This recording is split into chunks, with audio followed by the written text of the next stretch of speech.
everyone. Today's book is Super Chiller number 7, The Haunted Burial Ground.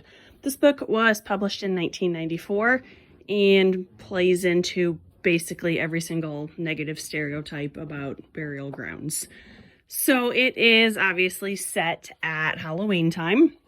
And we have a new character whose name is, I don't know how to pronounce it. It's either Kayla or Kala. I'm not sure. It's Kala. I'm going to call her Kayla. And she is new to town. She tells us she's not going to be there very long. And she tells us her grandparents, great-grandparents, her people are Native Americans of California. She gives us the name of their tribe. I looked it up online. That is not an actual group. And it appears that the author has just transposed 2 letters to make it a completely different word, and that really bothered me. Either use the actual name and teach us something, or just completely make up something, but don't make it so close as to be almost. So the kids decide that they're going to have this great big Halloween party, and really it's all because Jessica has a crush on a boy who is in a band.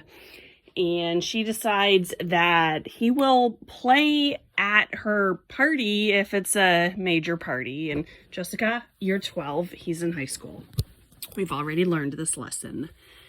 It just so happens that Lila's dad owns a piece of property that he's about to sell, but it needs some major work. And he's basically a slumlord at this point. I didn't think Mr. Fowler was into that. But, and this is ridiculous, the kids volunteer to get the place ready, and it sounds like it needs major work. It doesn't honestly even sound safe for the kids to be there. But of course it's Sweet Valley, so they get it all tidied up and have their fantastic party. And the picture on the cover never happened. So this is obviously the Halloween party, and we have Amy on the far left. We have Elizabeth, who is basically culturally appropriating that outfit, but we're told that Kayla was okay with it, so she's actually honoring Kayla's people. Sure, Elizabeth. That's Jessica, dressed as a witch. And on the right, that seems very obviously Lila's face and hair, but we're told Tamara is the one wearing the Halloween costume. And if you also look at her body, this position she's in is not possible. I know she's supposed to be leaning, but her body angle, it's just not possible. We would have to see at least some of her leg or some of her torso on the outside of Jessica. So I guess she's a contortionist also.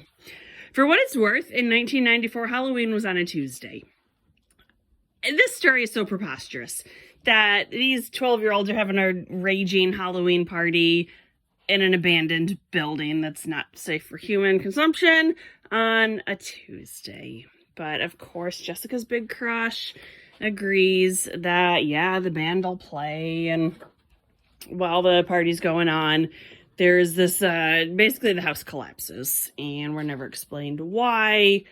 But coincidentally, Elizabeth has been working for this organization called Homes for the Homeless, which is a generic ripoff on Habitat for Humanity.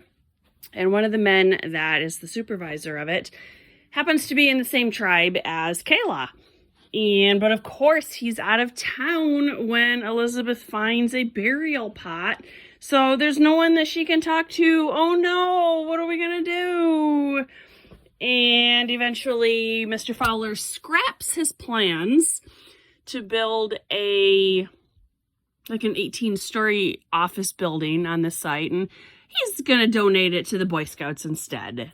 And I don't think Mr. Fowler became the richest person in Sweet Valley by having a good heart. So this book was stupid, and none of it made sense. And Kayla's never going to come back. So couple very short things that I want to read here. We have on 104, 105.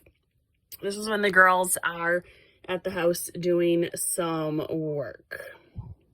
Mandy, I'm telling you, the best way to reinforce these walls is with sheetrock.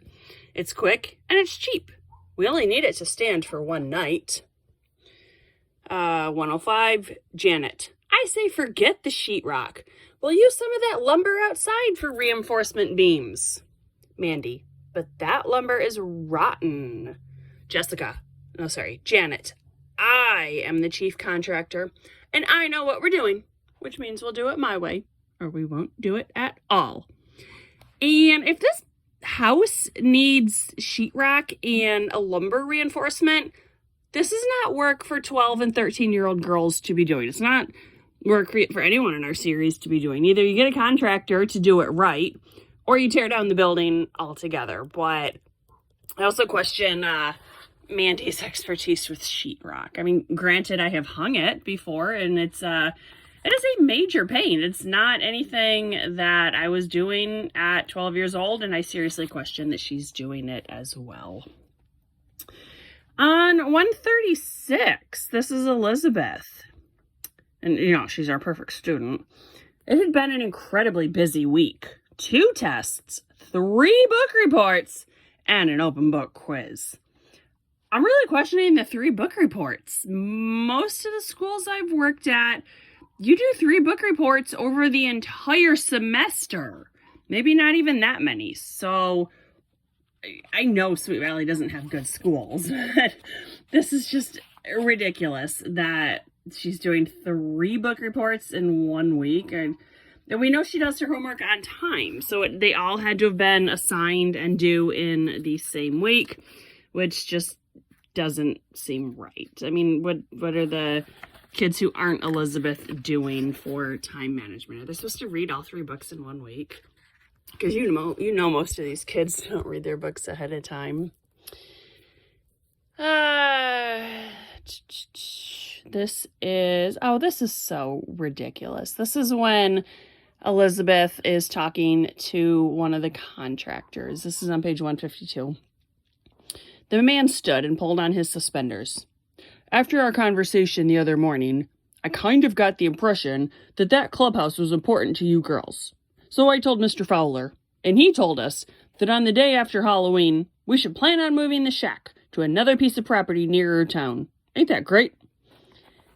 And again, I question Mr. Fowler becoming so rich by being such a generous person.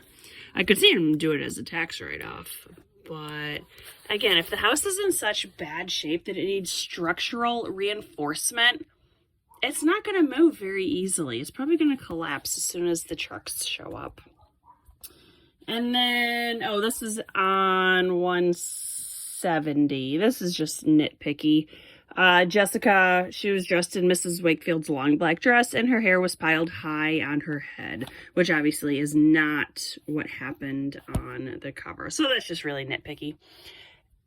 This book, I didn't love it. It's very stereotypical for a mid-90s mystery haunted burial ground sort of story. And it's like, why does it always have to be haunted? Why can't we just have normal burial grounds? And why are these kids hanging out at them anyway? I also found it very much stereotyping, even patronizing the Native Americans of California in the Los Angeles area. Yeah, I guess you could have made this book work. Maybe I would have taken out the Native American component altogether, because it always kind of paints them in a negative light. How to explain it? I don't like the stereotypical story that keeps getting retold in the 90s, and I'm definitely glad that we eventually will move on from that trope. So this one, if you're in 2nd, 3rd grade, maybe it's a little creepy. It just didn't really work for me. So this was the Haunted Burial Ground. I should probably go bury this book. That's a good use for it. So thanks for watching, and I'll see you soon. Bye.